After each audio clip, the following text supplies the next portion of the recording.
જે લોકોના ઘરમાં બે ટંકનો ચૂલો સળગતો નથી અને તેમના મન ઉજવણી શું હોય? રોજગાર છીનવાઈ ગયો હોય, પરિવારની આજીવિકા ખોરવાઈ ગઈ હોય, ત્યારે મંચ પરથી અભિનંદનના ભાષણો સાંભળવા તૈયાર કોણ થાય? આવું જ કંઈક આજે સુરેન્દ્રનગરમાં જોવા મળ્યું છે, જ્યાં વિશ્વ મત્સ્ય પાલક દિવસની ઉજવણી દરમિયાન માછીમારોએ સરકાર સામે અને તંત્ર સામે ખુલ્લેઆમ પોતાનો બળાપો રજૂ કર્યો છે. શું છે સમગ્ર મામલો? આવો વિગતે વાત કરીએ આ અહેવાલમાં. નમસ્કાર, હું છું આસિફ કાદરી અને સ્વમાન સાથે તમારું સ્વાગત છે. સુરેન્દ્રનગરના બહુમાળી ભવન ખાતે વિશ્વ મત્સ્ય પાલક દિવસની ઉજવણીનું આયોજન કરવામાં આવ્યું હતું. માછીમારોને સન્માનિત કરવા અને તેમની સાથેની સરકારની યોજનાઓ ચર્ચા કરવા માટેનો આ કાર્યક્રમ યોજાયો હતો. પરંતુ કાર્યક્રમ શરૂ થતાં જ વાતાવરણ બદલાઈ ગયું. મોટી સંખ્યામાં ઉપસ્થિત રહેલા માછીમારોએ મંચ પરથી જ અધિકારીઓ અને તંત્ર સામે પ્રશ્નોનો મારો ચલાવી દીધો. માછીમારોનું સ્પષ્ટ કહેવું હતું કે છેલ્લા 2 વર્ષથી તેમને નળ સરોવરમાં માછીમારી કરવા દેવામાં આવતી નથી, જેના કારણે હજારો પરિવારની રોજીરોટી છીનવાઈ ગઈ છે.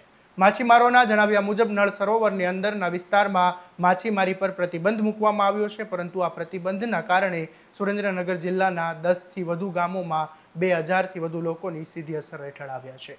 જેમની આવકનો એકમાત્ર આધાર માછીમારી હતી, તેઓ આજે બેરોજગાર બની ગયા છે. માછીમારોનો આરોપ છે કે છેલ્લા 2 વર્ષથી તેઓ સતત સરકાર અને તંત્ર સામે રજૂઆત કરી રહ્યા છે. અનેક વખત અરજીઓ આપી ચૂક્યા છે, અધિકારીઓને મળી ચૂક્યા છે, પરંતુ આજ દિન સુધી કોઈ સ્પષ્ટ નિર્ણય લેવામાં આવ્યો નથી. પરિણામે અનેક પરિવારો આર્થિક સંકટમાંથી પસાર થઈ રહ્યા છે. બેરોજગાર માછીમારો શું કહી રહ્યા છે એ સાંભળી લો.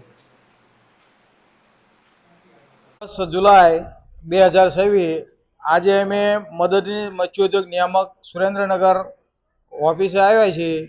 અમારા નળ સરોવરની આજુબાજુના જે ગામ છે ને, તે ગામના લોકો બધા માછીમારી કરીને ગુજરાન ચલાવે છે. નળ સરોવરમાં હાલમાં વન વિભાગ જંગલ ખાતાવાળા કોઈને માછીમારી કરવા દેતા નથી. તેમજ બોટ સવાર જે બોટ ઉપર ગુજરાન ચલાવે છે બોટવાળા, એ લોકોને પણ બોટ લઈને અંદર કોઈને પ્રવેશવા દેતા નથી. તો સરકારને વિનંતી કે અમારા માછીમારો અને બોટ જેઓ ચલાવતા હોય એ લોકોને અંદર નળ સરોવરમાં પ્રવેશવા દે. કેટલા વર્ષથી 2 વર્ષનો આ પ્રશ્ન છે. કેટલાક લોકોની રોજગારી 1500 થી 2000 લોકોની આ રોજગારીનો પ્રશ્ન છે. જાય તો શું કરે? કોણ અંદર જાય તો શું કરે? અંદર જાય તો એ લોકો વિરુદ્ધ પોલીસ કેસ કરે છે. વિશ્વ મત્સ્ય પાલક દિવસની ઉજવણી દરમિયાન માછીમારોએ સ્પષ્ટ શબ્દોમાં કહ્યું કે પહેલા અમારી રોજીરોટી આપો, પછી ઉજવણી કરો. તેમનું કહેવું છે કે જ્યારે પેટ ભરવાનું જ મુશ્કેલ બની ગયું હોય ત્યારે આવા કાર્યક્રમો માત્ર ઔપચારિકતા બની ગઈ છે. માછીમારોએ સરકાર સમક્ષ માંગ કરી છે કે નળ સરોવરમાં માછીમારી અંગે કાયમી સ્પષ્ટ નીતિ જાહેર કરવામાં આવે અને જો પર્યાવરણ કે અન્ય કારણસર પ્રતિબંધ મૂકવામાં આવ્યો હોય તો તેના બદલામાં વૈકલ્પિક રોજગારી આપવામાં આવે અને યોગ્ય વળતરની વ્યવસ્થા કરવામાં આવે. આ મામલે ભારતી ટાંક, જે નિયામક સુરેન્દ્રનગર મત્સ્ય ઉદ્યોગના નિયામક છે, તેમણે શું કહ્યું એ પણ સાંભળી લો.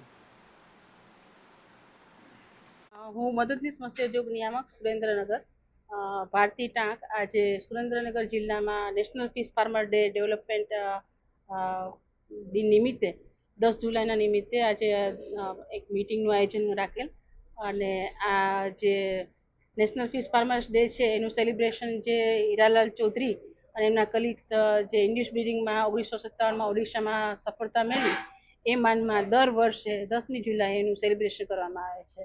અહીંયા સુરેન્દ્રનગર જિલ્લામાં મોટાભાગે પગડિયા માછીમારો છે, તેમજ જળાશય છે અને એ લોકો બધા માછીમારી પ્રવૃત્તિ સાથે સંકળાયેલા છે. એટલા લગભગ 2000 જેટલા આશરે માછીમારો મત્સ્ય પ્રવૃત્તિ સાથે સંકળાયેલા. આ સમગ્ર ઘટનાએ ફરી એકવાર મોટો સવાલ ઊભો કર્યો છે કે જો હજારો પરિવારની રોજીરોટી 2 વર્ષથી બંધ હોય તો તેમની સમસ્યાનો ઉકેલ લાવવાની જગ્યાએ માત્ર ઉજવણી કરવાથી શું બદલાશે? શું તંત્ર આ માછીમારોની વ્યથા ક્યારે સાંભળશે કે પછી તેઓ હજુ પણ આશ્વાસન જ મળશે? હવે જોવાનું એ રહેશે કે સરકાર અને સંબંધિત વિભાગ આ મુદ્દે કોઈ નક્કર નિર્ણય લે છે કે પછી હજારો માછીમાર પરિવારોને હજુ સુધી રોજગાર માટે સંઘર્ષ જ કરવો પડશે. આવા દરેક અપડેટ માટે તમારા સ્વમાનને ફોલો અને સબસ્ક્રાઇબ કરી દેજો અને આ વિડીયોને વધુમાં વધુ શેર કરવાનું ભૂલતા નહીં. નમસ્કાર.